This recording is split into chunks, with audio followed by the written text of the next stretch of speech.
Selected methods and tools for service process. Some of the other methods and tools used to analyze service process are the following. Affinity diagram. It is an analytical tool to gather and organize information from a significant amount of mixed data sourced from researches, insights, concepts, diagrams, brainstorm ideas, and designs. This method is employed to sort and bundle information into groups or based on their relationships. Often, these connections and relationships provide deeper insights and new ideas. Brainstorming. It is a method to generate ideas from a group of people to solve a design problem. Under the direction of a facilitator, members of the group contribute ideas freely to cover as many areas as possible in search of best possible design. Rough ideas contributed by the participants are gathered and refined to determine solutions. Character profiles. These supplement the understanding and appreciation of designer by providing patterns or trends about service users. Knowing the profile would also help in justifying the innovation and improvements designed for the clients. The next is the contextual interview.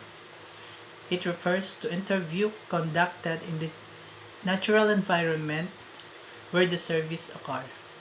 The next is the user journey map.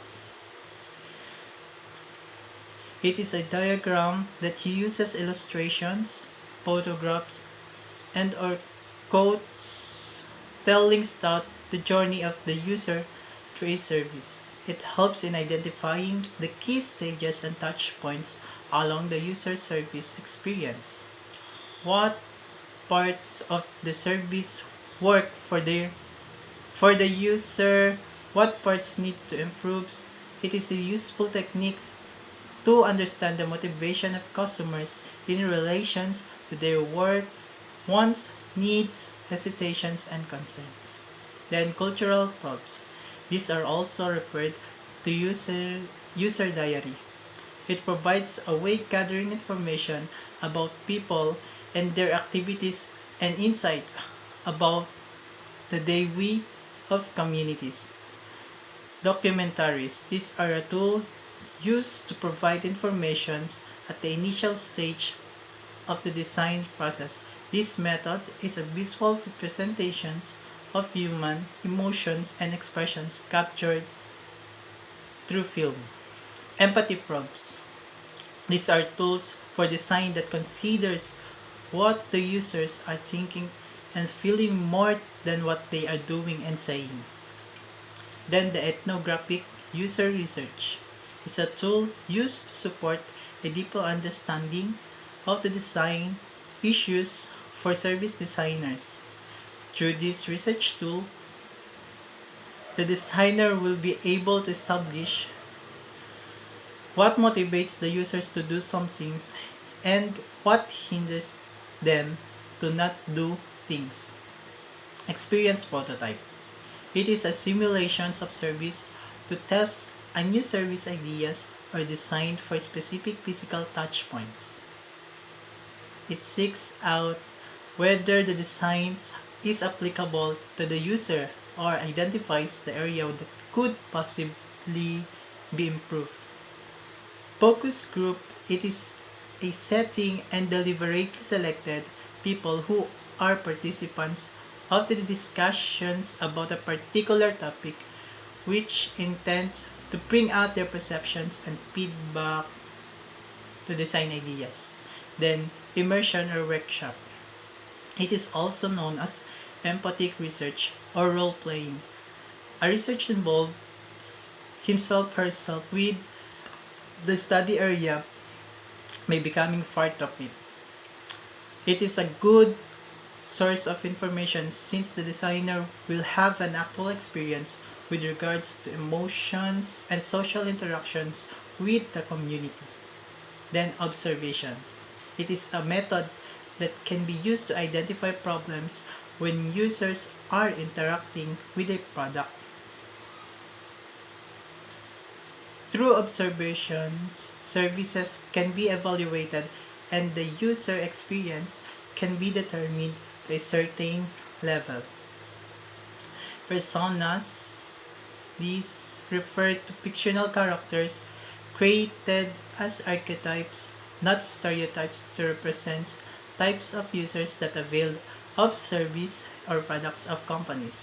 Personas are created to help understand the needs, behaviors, experience, and goals of users. The next is the prototyping. This tool is used to examine the behavior and performance of the fresh design before it goes to production. The service is tested by observing the interaction of the users with the prototype of the service, mimicking the venue, settings, and the conditions where the service is actually rendered. The kinds of prototyping methods are the following: sketches and the diagrams. These are used to illustrate the ideas for discussions and analysis. Sketches are among the earliest forms of prototyping and also the simplest to use them to be acceptable or of value. Storyboarding. This is a presentation of cases of prototype scenario using a series of drawings or pictures or visualize a sequence of events. Then building blocks prototype. Beyond the idea of having fun with building blocks as a toy, the versatility and ability to stimulate creativeness has made this toy a valuable tool on prototyping. Role play. Refers to acting and service situations where user interacts with products or services. The implied conditions clarifies the direction where the service design should take that the service really exists and then render a possible journey through its functionalities. Physical models for design. Service that may require physical representation, mock-ups can be created for testing. Materials that can be used include paper, cardwork, wax, clay, and wood among others to build the models. User-driven prototype. These prototype methods uses a unique approach in coming with a service design.